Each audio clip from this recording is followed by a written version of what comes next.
Hello, welcome back to Season 3, Episode 6 of Uncanny Oddities. Tonight we're going to be talking about remote viewing. Now, I'm very interested in this one because it actually relates to one of my favorite topics of recent times in Project Stargate. So, there was a man. Hey, good to see you, James. Welcome back. We missed you last week. Thanks for coming to hang out with us again. I saw your message a minute ago. So tonight we're talking about remote viewing, Project Stargate, and Joe McMoneagle. So first, I want to go ahead and give a few details about Joe McMoneagle before we get started. So I looked up some, vague personal details, and a few things that stood out to me were he was actually in the military before he got recruited for Project Stargate, and he served 20 years, including time in Vietnam. Uh, that was with Agent Orange and the defoliation, but that's a whole other topic that we won't get into tonight. We'll leave that for other times, other podcasts, other other people's. So anyways, he earned something called a Legion of Merit. Not sure what that is, honestly, but it's an award in the military of some sort for his service in SIGINT, which is short for Signals Intelligence, and that is where he was actually recruited for remote viewing. So, eventually he retired and continued as a consultant for Project Stargate until 1993. So, we're just going to go back into the story now. So, if you don't already know, Project Stargate was a secret project that started out as Project. Let me check. I think it was Sunstreak was the first one, and then it went to Grill Flame. Yeah, Sunstreak. Yeah, that's right, Sunstreak. This all started in 1978, and it was called Project Stargate. And it started off as Sunstreak, and then people started to leak information. Information got leaked, and they were like, let's change it to Project Grill Flame. And then information got leaked, and then they changed it to Project Stargate, which supposedly they claim that they shut down. But here's my thing about them claiming that they shut it down. They'd already changed the name twice. So I, call me a conspiracy theorist if you like, but I actually believe that all these programs, as they say, they shut down technically. They just change the name, shuffle things around, and they keep going. Uh, MI66517 said, I look like Stephen Hawking. Thank you very much. I appreciate that. And so what happened is they started this project and they were basically trying to chase what the Soviets were doing at the time. And they were interested in whether or not the human consciousness could leave the body and view other areas, hence the term remote viewing. And the Soviets were already doing research into this, so they wanted to catch up because it was around the time of World War II and the Cold War and all that. Sorry, I mixed things together. I meant the Cold War. It was around that time, and so they were very, let's say, competitive with the Soviets at the time, and so they saw them working on it. They wanted to work on it, and there are some very very interesting stories from Project Stargate. Um, Basically, they would have people uh remote view different areas. Now, Joe McMoneagle was one of their top remote viewers. They literally called him remote viewer number one. Let me double check that. I think that's what it was. Yes. Okay. And so what he did is he was really good at this, and they would give him an envelope with coordinates, and they would be like, tell us what's at these coordinates. And he actually told them about a secret NSA base, and the NSA got kind of upset about that.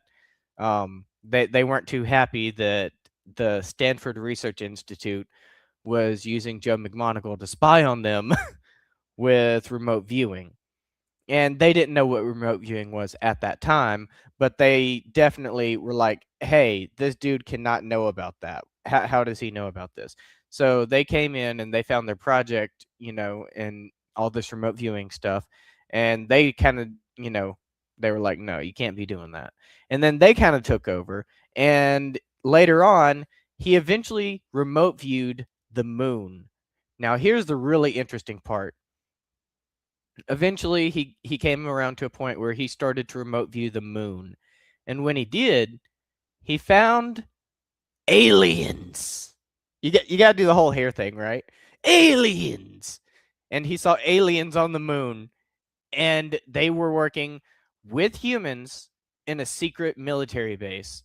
And when he started to talk about this, they were like, he also, they were like, hold on, be careful. And he was like, wait, they see me. Oh no. The aliens could see him. They are highly advanced spiritual beings, and they could sense that they were being watched. They knew that he was there watching them. So, of course, he stopped immediately and he came back and he brought his consciousness back to his body and he stopped remote viewing them, okay? But it was too late. So, they told him to go home for the day, and he went home. And how many of you have seen The Matrix? You remember The Matrix has that scene with the woman in red?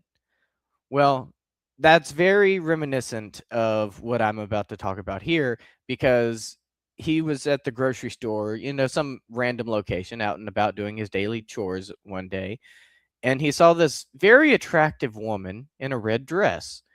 And, you know, she basically told him to be careful. And he was very confused.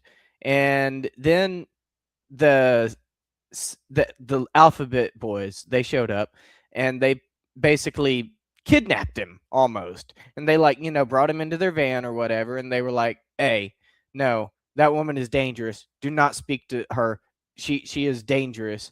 And they said that she was an alien, and they told him not to trust her, not to speak to her. And he didn't know what was going on. And then he continued to remote view, and that was actually really interesting. And he did get a little scared about that, but he didn't let that stop him, and he kept remote viewing. And I thought that was really cool. And then eventually he actually had his own UAP encounter. And I hadn't heard about this, but I found out apparently he reported a UFO sighting in 1966 while stationed on Eleuthera Island in the Bahamas. He described a large oblate disk emitting intense light and causing temporary physical effects, including a sensation of being electrified. Now, that was impressive.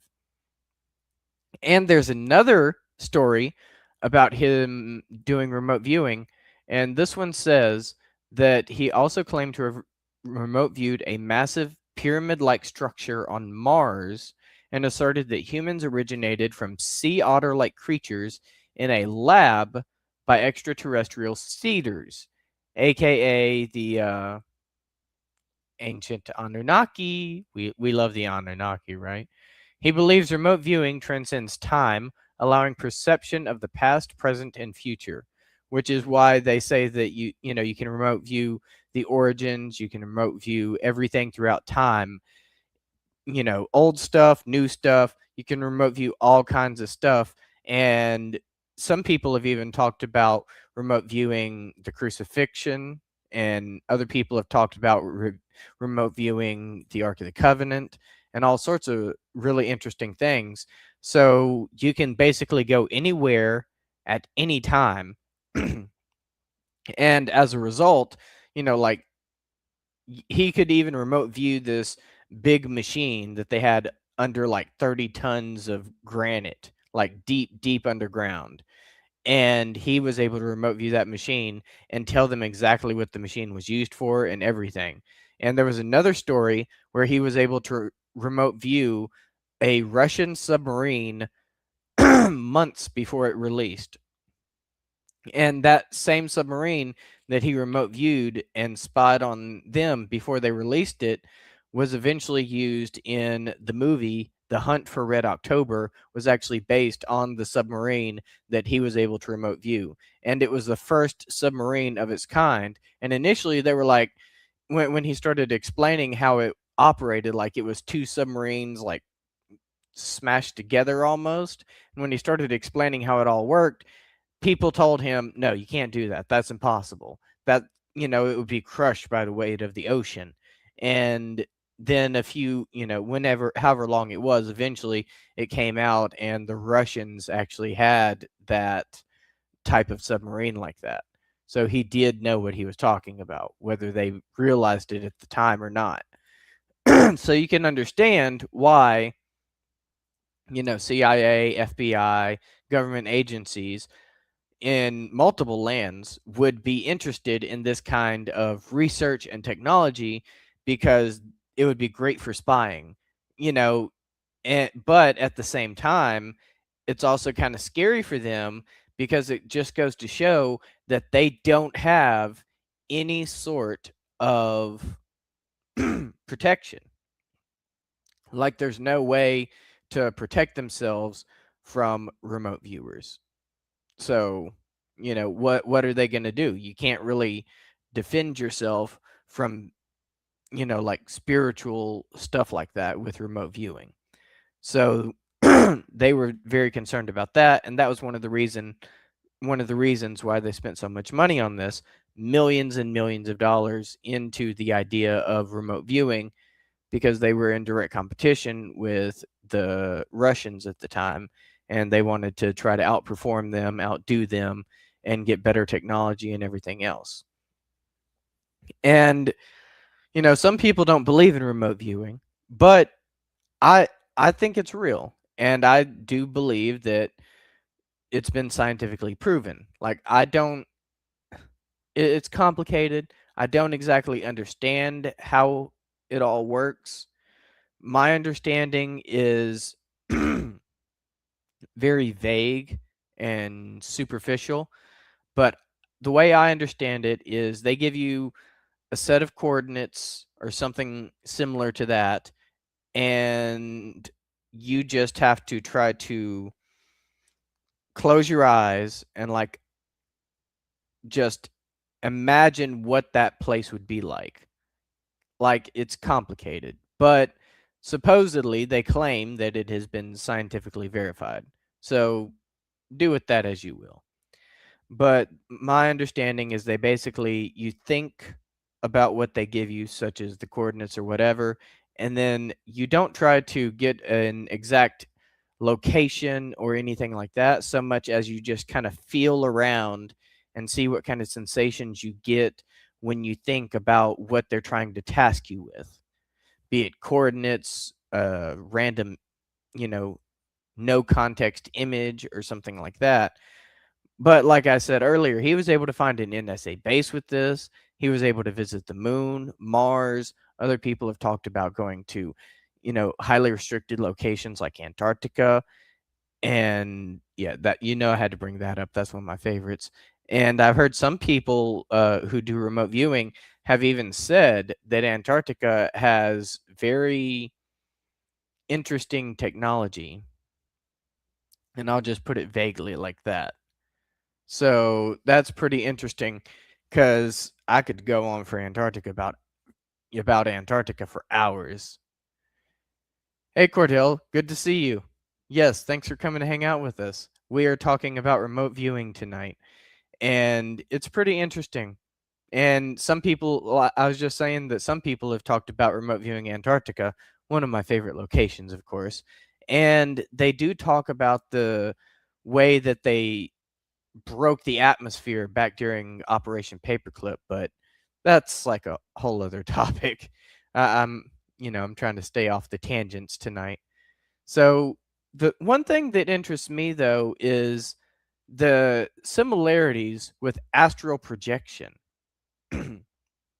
What exactly is the difference between remote viewing and astral projection? My and this is all very, esoteric and spiritual talk. So it's very complicated things that we're trying to discuss here sometimes. But my vague understanding is that astral projection, you actually leave your body. Like your soul leaves your body and travels somewhere else. But remote viewing, your consciousness travels somewhere else, but your soul remains in your body. And my understanding is that astral projection is much more dangerous, as you have the danger of your soul getting, trapped outside of your body, which kind of makes me think about ghosts as well. Maybe some of the ghosts out there are people that tried to astral project and got trapped outside of their body. I have some of these interesting thoughts like that sometimes. But that's about all I've got on astral projection and remote viewing for us tonight. So thank you all for coming to hang out. Had some interesting conversations tonight. Almost got lost on a tangent, but near the end there. But we saved it. So thank you all for coming to hang out, and I hope to see you next time. And as always, remember to stay uncanny.